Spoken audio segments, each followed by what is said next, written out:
Abortion is defined as the termination of pregnancy and expulsion of an embryo or of a fetus that is incapable of survival. However, if only the debate over the abortion issue was as simple as a definition. Much like every aspect of human life, statements are neither right nor wrong, but simply left open for discussion. There is no black and white in life, only gray areas. Some issues tend to provide us more gray areas than others do. Abortion is a prime example of that.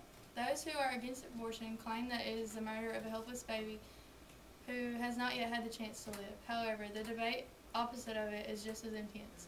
It is a woman's right to choose what happens to her body, and if she decides that she is not capable of bringing a child into this world, then she shouldn't be forced to out of nature. When does a woman's rights over her internal reproductive organs become that of the government? Is abortion right or is it wrong? So many questions are raised by such an important debate. As expected, many people are opposed to abortion. These people are referred to as pro-life advocates. Groups such as Human Life International, the Christian Coalition, and many others support the right of human life. There are several reasons why people who are pro-life do not support abortion. A main argument is that one is killing an unborn baby, murdering an unsuspected life, in their decision to have an abortion. However, they also feel that abortion is a dangerous procedure and puts the mother at risk as well. Pro-life advocates feel that there are other abortions that other than abortion. Adoption, for instance, is a better alternative to abortion. Adoption would provide the baby with a loving home. There are many people that are willing to take in children, people that can't have children of their own.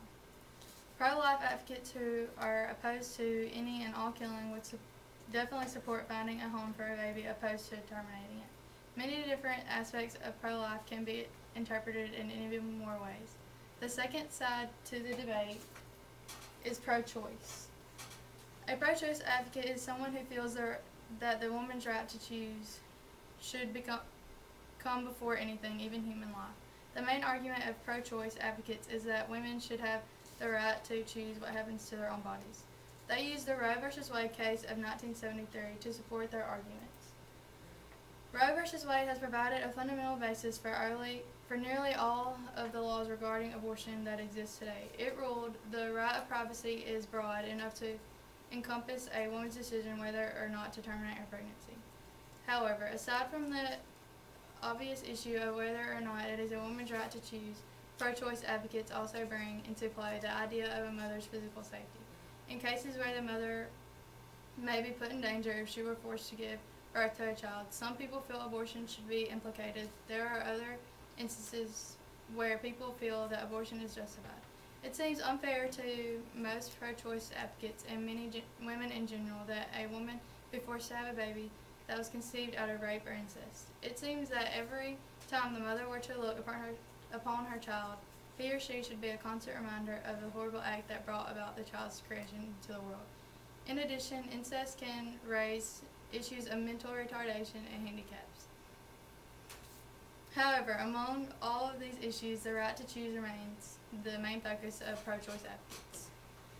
The UR 486 appeal is no more controversial than any other aspect of abortion. The RU 486 appeal sends messages telling the brain that the woman that was inseminated was already pregnant, and thus the ovum that had been created is expelled because the body believes it is already impregnated. These procedures raise many of the same issues as abortion itself. In my eyes, abortion will always be wrong and should not even be considered an option.